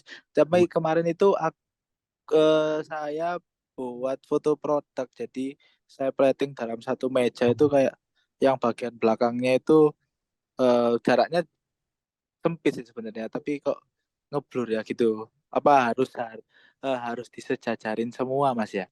Kayak gitu itu ya. Ya, memang kalau foto produk seperti ini seperti memotret makanan, hidangan yang disajikan di masakan Padang gitu ya, semeja red gini ya. Ya mungkin F-nya bukan F5,6 lagi, Mas. F22 gitu ya. Itu pun saya jamin yang depan masih agak blur gitu. Cuman toleransi blurnya itu seberapa sih gitu. Kadang-kadang saya akalin nih, Mas. Wah, ini nggak bisa slow speed. Jadi saya pakai F-nya 5,6 aja deh untuk foto meja nasi Padang gitu ya. Makanannya banyak. Saya ada fotonya, masalah. Bukan nasi Padang, cuman mirip lah. Sebentar ya. Oh, enggak, belum. Drop aja. Jadi lapar. Nah, saya tuh ada foto kemarin, cuman karena ada tangan yang in frame. Sebentar ya, saya kirim fotonya. Ya, ini pertanyaan bagus. Di. Yang Pro. Oh Nyalakan dulu. iya, Bluetooth-mu mati. oh iya, Bluetooth-nya. Ini. Yang Pro. Ya, kasih ya. Loh, ini Galendika. Burung toh. Selesai. Sebentar ya, pemirsa. Ora ono. Where's everyone?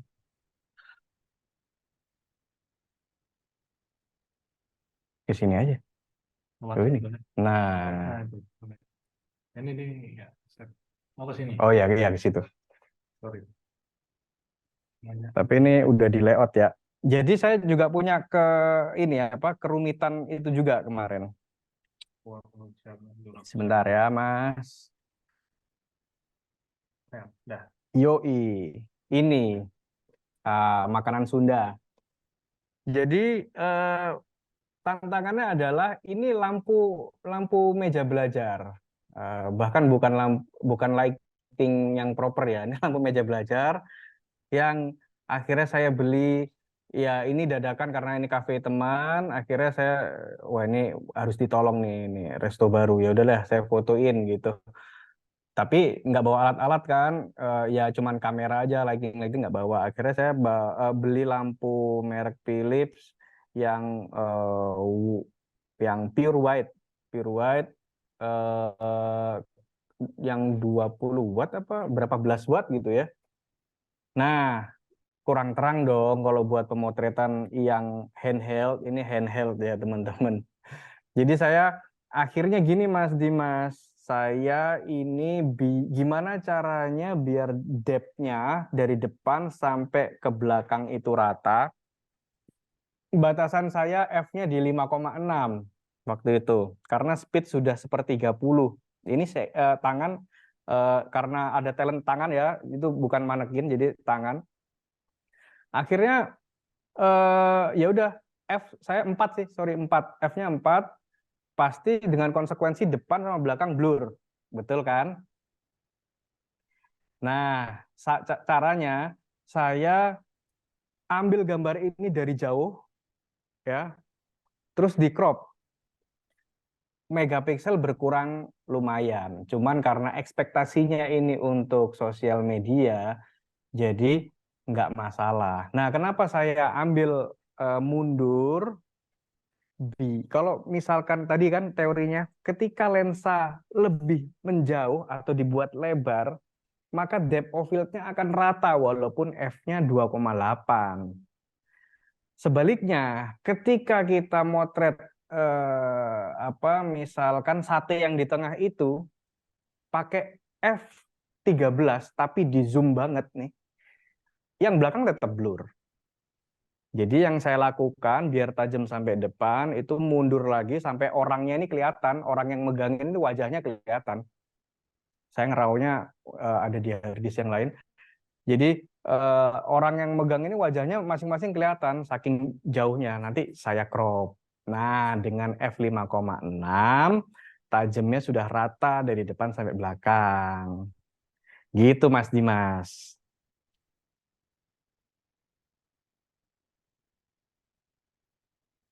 Kiu.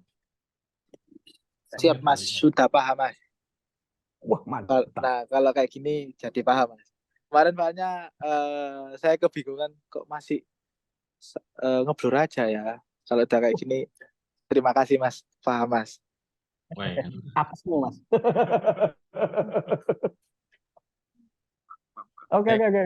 Thank you Mas Dimas. Terima kasih Mas. Oke.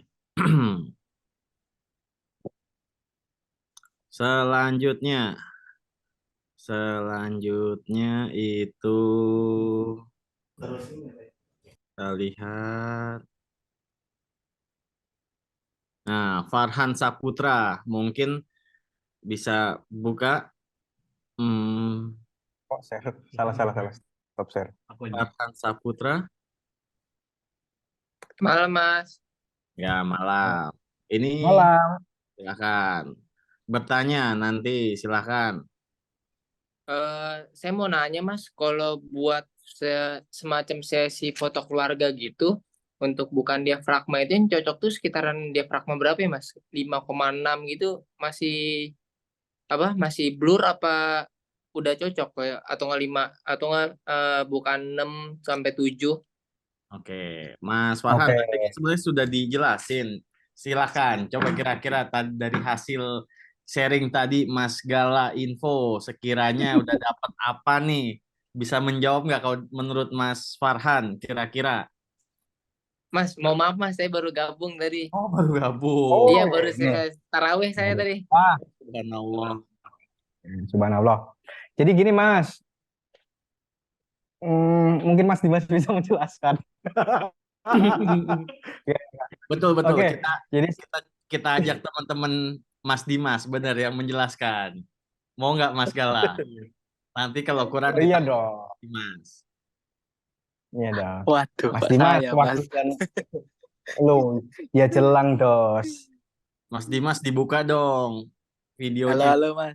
Di spotlight nih. Spill. Halo Mas. Wah, ruang gelap. Iya lagi di kafe Mas. Oke. Enak. Lanjut. Monggo dijelaskan. Coba Mas Farhan. Waduh Mas. Saya grogi Mas ini Mas. Kalau saya tangkap sih tadi itu sih Mas apa pakai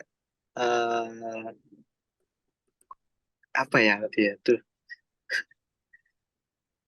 Udah lupa saya Mas. Saya paham tadi yang masih sebenarnya saya paham tapi untuk mengulangi jelasinnya lagi bingung Mas. Ya wis. Oke. Jelaskan singkat aja, Mas Farhan. Jadi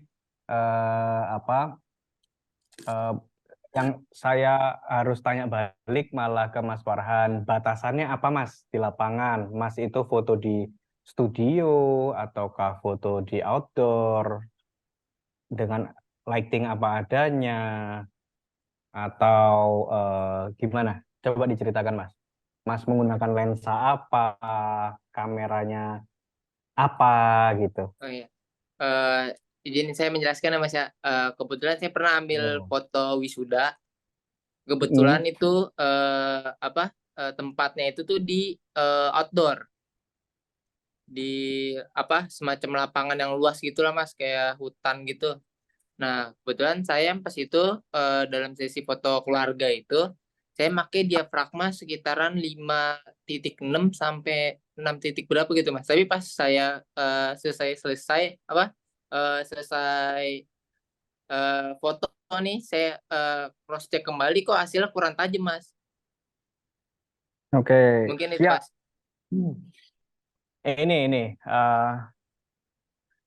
Ini pas nih. Hasilnya kurang tajam ya. Oke, jadi itu berkenaan sorry. Ini udah, oh ya. Kirain mute. Ini berkenaan dengan batasan ya. Jadi hasilnya kurang tajam ya. Terus f5,6 itu gimana? Sebenarnya 5,6 itu sudah sangat tajam. Kalau ternyata belum tajam, dicek lagi shutter speed-nya berapa. Tapi kalau saya mendengar itu outdoor, sudah pasti tidak ada isu di shutter speed ya Mas ya. Pasti speed tinggi sangat dimungkinkan. Jadi Mas mungkin bisa pakai f7,1 atau f9 kalau memang cahayanya masih terang Mas ya. Dengan ISO yang sebisa mungkin cukup rendah, misalkan 400 gitu. Jadi 5,6 mungkin kurang tajam. Nah, mungkin karakter lensa Mas di 5,6 kurang tajam. Tapi mungkin juga di kondisi f4-nya malah tajam. Maka itu di sini saya atas izin Pak E itu nanti akan ada kelas di mana untuk mempelajari tentang file handling. Ya Pak ya. Jadi di sini nanti teman-teman bisa lebih mengerti batasan kamera masing-masing ini apa sih. Jangan sampai hanya karena kekurangan satu kamera ini di f5,6-nya kurang tajam, terus ganti kamera. Atau kepikiran untuk invest kamera hanya gara-gara masalah itu. Padahal kita belum achieve di handlingnya. Kita hanya belum tahu nih mobil kita, motor kita ini kelemahannya apa. Gitu. Jadi di kelas itu nanti mudah-mudahan teman-teman nanti bisa saling belajar nih dengan mengerti tentang batasan alat-alat yang kita pakai, itu treatmentnya apa sih yang masih bisa dimaksimalkan. Lensa nggak mungkin nggak tajam di semua range, pasti ada di di bukaan tertentu yang tajam, masih bisa pakai. Hindari prinsip kurang maksimal beli lagi gitu. Banyak hal yang perlu dipelajarin daripada kita harus terbuai untuk upgrade peralatan. Ternyata kitanya sendiri yang nggak ngerti alat kita itu lemahnya di mana gitu ya. Pak E motret pasti dari era digital di mana Nikon D100 atau Canon 5D yang lama mungkin, dan itu pasti juga waktu itu nggak ada masalah gitu karena mengerti batasan-batasan tertentu. Saya motret start berfotografi secara profesional itu 2009, di mana kamera digital di tahun itu tuh masih banyak batasan ISO ya. Kita hanya bisa kalau kita harus beli kamera yang mahal biar ISO-nya ISO tinggi bisa bagus ya semua juga tahu gitu ya. Cuman kan kalau kita bisa ngakalin nih Kalau ini jelek, berarti yang di-push apa nih? Apakah handling kameranya? Apakah handling filenya? Apakah lightingnya yang perlu kita kulik sedikit? Jadi masih banyak poin-poin yang bisa untuk diselesaikan, Mas. Gitu. Jadi nanti cari lagi, research lagi. Mumpung belum menerima pekerjaan profesional itu, selalu riset, Mas. Dari kamera itu setiap kamera ada kelemahannya. Ada, sedikit. Lebih banyak kelebihannya. Masalahnya kita terbuai sama kelebihannya, tapi lupa gimana cara nge-treat kelemahan kamera ini biar tetap maksimal. Jadi kelebihannya ada 8 poin nih kamera, hanya karena 2 poin jelek, akhirnya pengen upgrade kamera lagi. Enggak goyong ngono, Mas. Gitu. Jadi nanti di research lagi, Mas ya. Riset lagi f4-nya bagaimana, f7-nya gimana, ISO tinggi gimana, apakah benar tadi yang saya bilang tadi di awal kelas, ISO nggak melulu yang paling rendah, yang paling prima hasilnya. Kadang kamera sekarang ISO start 400 itu justru malah kuat filenya ketimbang file dengan ISO 50, 25, 100 kayak gitu. Dicari lagi, Mas. Dibandingkan gitu. Gitu. Dan mungkin ini yang Gitu, menjawab, Mas Farhan. ini juga itu sebenarnya menjawab pertanyaan Mas Fahri. Dia bertanya, Mas Gala mau tanya, kalau di ruangan cahaya minim kita mau ambil gambar supaya tidak timbul noise dengan ISO yang tidak besar, bagaimana caranya? Yaitu yang sebenarnya sudah dijawab sama Mas Gala, itu adalah kamera sekarang itu sudah tidak menjadi masalah ya. Saya juga sekarang bertanya, kameranya Mas Fahri itu tahun berapa? Bener nggak sih, Mas Gala? Kayak gitu ya, berarti. Betul, betul, betul, betul, betul. Ya, oke. Dan juga ada pertanyaan tentang diafragma lagi nih dari Hari Ya, Hartanto, bahwa penggunaan diafragma sempit yang seperti f22 dan sebagainya itu bisa mengakibatkan difraksi sehingga ketajaman gambar bisa menurun. Apakah benar? Jika iya, berarti semakin kecil diafragma, bukan berarti jaminan gambar jadi tajam. Kayak gitu. Monggo. ya. Oke, jadi setiap kamera, setiap lensa, walaupun satu merek, itu biasanya punya masing-masing sweet spot. Sweet spot di sini artinya di vokal yang berapa dan f berapakah lensa ini paling tajam, paling bersih, yang pokoknya yang paling-paling lah. Itu ada di f berapa aja. Tugas kalian itu memang setiap beli kamera dihajar, disiksa dari kondisi yang ekstrim bagaimana, kondisi low light gimana, high ISO-nya gimana, low ISO-nya gimana, terus apa benar di f11-nya yang tajam, jangan-jangan f9-nya yang paling tajam tapi kalian pakai f13.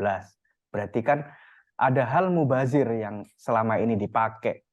Maka dari itu, teman-teman di sini kembali untuk riset kamera kalian dari awal lagi. Riset, tak cari tahu f berapa aja yang tajam, di mana f yang mulai turun ketajamannya. Rata-rata di riset saya pribadi, rata-rata kamera full frame atau APS-C atau sensor kecil micro four thirds itu ketajaman semakin rata tapi semakin berkurang tajamnya itu di atas f16, yaitu f16 sendiri, f18, 20, 22 dan ke atas itu semakin soft gambarnya. Solusinya bagaimana? Ya jangan pakai f di tingkatan itu. Masih ada f14, masih ada f13, masih ada f11 yang pastinya optimum. Kalau mau rata bagaimana? Mundur. Mundur nih, jangan terlalu close up, mundur. Pakai aja f7 atau 5,6. Cukup kalau mundur. Nanti hasilnya di crop sedikit. Tergantung kekuatan file kalian, apakah di crop 50% itu masih layak dicetak. Sekarang kamera udah di atas 20 megapiksel semua, saya yakin ya. Di crop 50% itu tidak masalah untuk dicetak sampai A0, saya jamin. Masalahnya, apakah file dicetak? Itu yang membuat ekspektasinya sama kondisi yang aktual itu nggak selaras gitu. Nanti kan pecah, di crop nggak, apa dicetak seberapa? Di billboard, ya pecah. Enggak, cuma buat sosial media. Ya wis toh. Itu.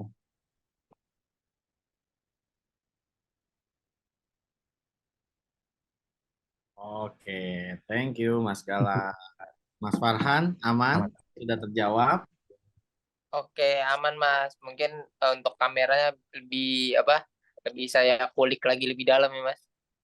Siap. Oke. Makasih ya Mas Gala ya. Ya, Mas Farhan dari mana? Dari Jakarta Mas. Oke, siap. Ditunggu tugas segitiga exposure-nya. Siap Mas. Enggaknya sama kok, kalian sama. Tapi Itu ya, Sabar. betul. Ada 3 pertanyaan lagi ya. Ini udah jam 9:30. Monggo baik. Jadi sebenarnya ada beberapa pertanyaan yang belum terjawab. Tapi itu mungkin terkait hal-hal yang bukan esensi segitiga exposure, tapi ada hubungannya, ya. Yang pertama itu adalah penjelasan tentang 1 stop, 2 stop itu apakah mau dijawab di sini apa enggak, atau nanti monggo, karena kita nanti akan sampai ke situ nantinya, akhirnya. Kita belum Ya, ngomongin itu, ya kan? Karena itu kita akan ya. masuk ke zona sistem. Terus berikutnya yang mungkin terkait itu adalah yang SANI 16 itu. Dan yang ada lagi nih apa ya tadi? Mungkin itu dulu ya. Itu dulu sambil saya lihat-lihat lagi yang masih terhubung tuh yang mana. Jadi SANI 16 itu apa sih?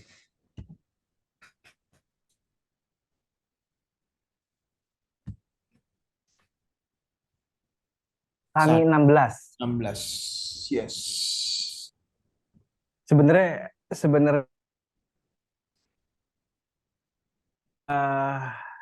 apa istilah ini waktu saya belajar fotografi nggak common ya Pak Cuman setahu saya SANI 16 kalau dulu kita nggak ngomongin SANI 16.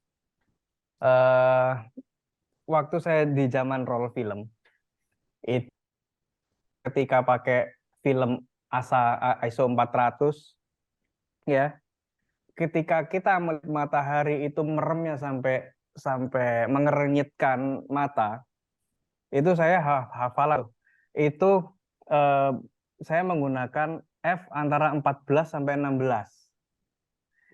Kemampuan dengan shutter speed mungkin 1/80 sampai 1/125, saya bisa dapat f sampai 16 dengan prima. Cuman saya nggak tahu pribadi SANI 16 ini apakah masih relate seperti itu. Cuman dulu kebanyakan kegiatan saya itu menghafal karena saya nggak punya uang untuk membeli light meter. Saya ketika outdoor itu try and error. Ketika outdoor saya bisa melihat dengan tanpa mengernyitkan mata. Artinya ISO 400 saya masih bisa pakai sampai f7 dengan shutter speed minimal 125. Artinya mendung. Satu step lagi ketika udah mata mulai silau ngelihat ke langit, berarti ini F-nya ini 11 nih dengan shutter speed yang kurang lebih sama 1/125.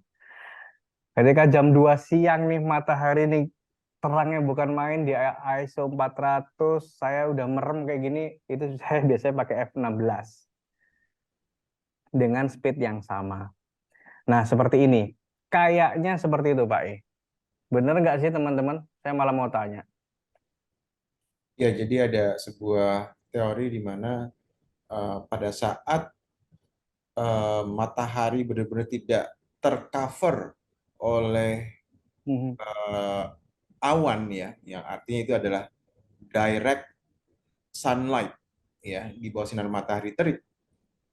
Itu ukurannya, ini hafalan ya, kita memakai eh, f16 dan ukurannya itu adalah eh, ISO 200 dengan kecepatan 1/200 detik ya, kayak gitu. Jadi kayak apa, aturannya seperti itu ya. Jadi sebenarnya ini hafalan ya. Hafalan, betul. Kemudian pada saat apa ada matahari yang ada awannya sedikit ya, itu F-nya 16 dengan ISO yang Ya. sama, dengan speed yang sama, and so on.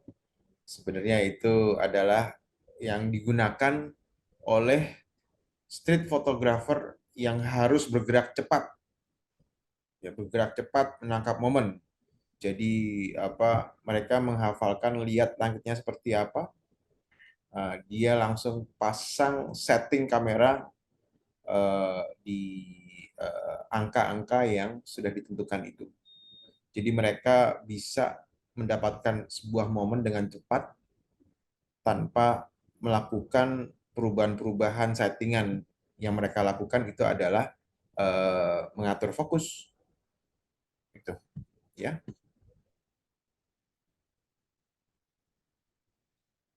Betul. Ya. Si Dio ada lagi yang kira-kira ini harus dijawab pertanyaan-pertanyaannya? Oke, ini sih udah di luar segitiga exposure semua sih, Pak. Ya, Iya. ya, mungkin gitu aja. Oh nih ada itu ya. Ada tambahan sedikit ya Pak E. Oke, monggo. Oke, jadi ya ini beberapa contoh foto saya waktu motoran ya. Jadi saya cenderung eh, eh, mengabaikan karena saya sekarang pakai mirrorless ya. Kalau dilihat dari foto ini itu sebenarnya semuanya under ya. Semuanya itu kalau di light meter itu -1 gitu ya. Padahal sebenarnya aktualnya itu lokasinya terang gitu. Cuman karena saya goalsnya adalah rasa. Ketika saya ingin mencitrakan perjalanan ini terasa dingin, maka light meter 0 itu di saya nggak berlaku. Menurut saya harus digelapkan sedikit biar citranya memang lebih dingin. Jadi teman-teman jangan terlalu terpaku sama light meter yang harus 0 itu. Kadang ada juga yang bisa seperti ini ya, siluet siluet juga pasti ya depannya under gitu. Cuman kita kembali ke rasa bahwa ini kan kondisi lagi pagi ya, lagi dingin-dinginnya di gunung. Kalau misalkan ngikutin light meter semuanya akan terasa hambar karena semuanya akan terasa normal gitu. Jadi teman-teman bisa bisa apa? Bisa kulik lagi gimana sih rasanya kalau misalkan foto ini dimainkan gitu ya. Yang aslinya gelap pengen lebih ceria, mungkin esensi ceria berarti terang, ya mungkin diterangkan gitu ya. Misalkan kita lagi di hutan, hutannya ini hutan yang dingin. Kalau pakai light meter rasanya kok malah gerah ya ini hutan. Nah, maka saya under exposure biar bisa ada mood atau rasa dalam foto itu sesuai goals. Pak E, suaranya masih di mute. Emang Sampun Pak E. iya, emang saya nggak Udah ngomong. Pak E. Udah Oh ya. emang nggak ngomong. Oke. Udah Mas sih. Ella, mungkin gitu aja ya. Bisa. Udah 2 Ya jam. itu aja Pak E. Ini apa menurut saya sudah tercover semuanya, dan teman-teman yang bertanya di luar segitiga exposure, maaf belum bisa kami jawab karena kami mengutamakan teman-teman yang secara langsung itu relate dengan teori dan logika segitiga exposure. Tadi ada yang nanya tentang misalkan kalau ngedit foto apakah di underin atau bagaimana lebih baik. Nah, ya kami mau aja jawab, tapi itu karena kita mendahulukan teman-teman yang masih membutuhkan jawaban untuk yang segitiga exposure dulu. Tapi kami akan jawab itu nanti di next session, ya. Terima kasih Mas Gala dan Mas Yohanes, Mas Dio, dan juga teman-teman yang ada di sini semuanya. Saya cukup terkesima dengan presentasi yang sangat jelas ini, dan Dio tadi telah merekam presentasinya Mas Gala ini. Kita akan coba berikan linknya di Telegram ya. Mohon disampaikan ke teman-teman yang pengen tahu lebih jelas lagi, karena menurut saya tadi Mas Gala sudah menjelaskan dengan sangat baik. Terima kasih. Dan juga kalau pengen tahu Instagramnya Mas Gala, itu adalah Gala Indiga. Gala Indiga. Ya, IndiHome. Bukan IndiHome ya, Pak? Ya, Gala silakan IndiHome satronin bukan. jam 1 malam, jam 2 malam di DM aja sebanyak-banyaknya, nanya silakan. Terima kasih teman-teman semuanya. Ya. Siap. Terima kasih Mas Gala, Mas Thank Yohanes. you. Thank you semuanya dan teman-teman lainnya. Makasih Pak E, makasih Mas Dio, makasih. Makasih. Makasih. Makasih Pak E. Jangan lupa Makasih Pak E. Terima kasih Pak E. Makasih Pak E. Segala dan semuanya. Hai. Terima kasih Pak E. Udah. Bakar. Terima kasih Mas Gala. Mas Gala. Mas Gala. Thank you, Mas Terima Yohanes. kasih. Yo, Thank you, bye. I'm quit. Terima kasih para guru. Kelas lagi, kelas lagi, kelas lagi, kelas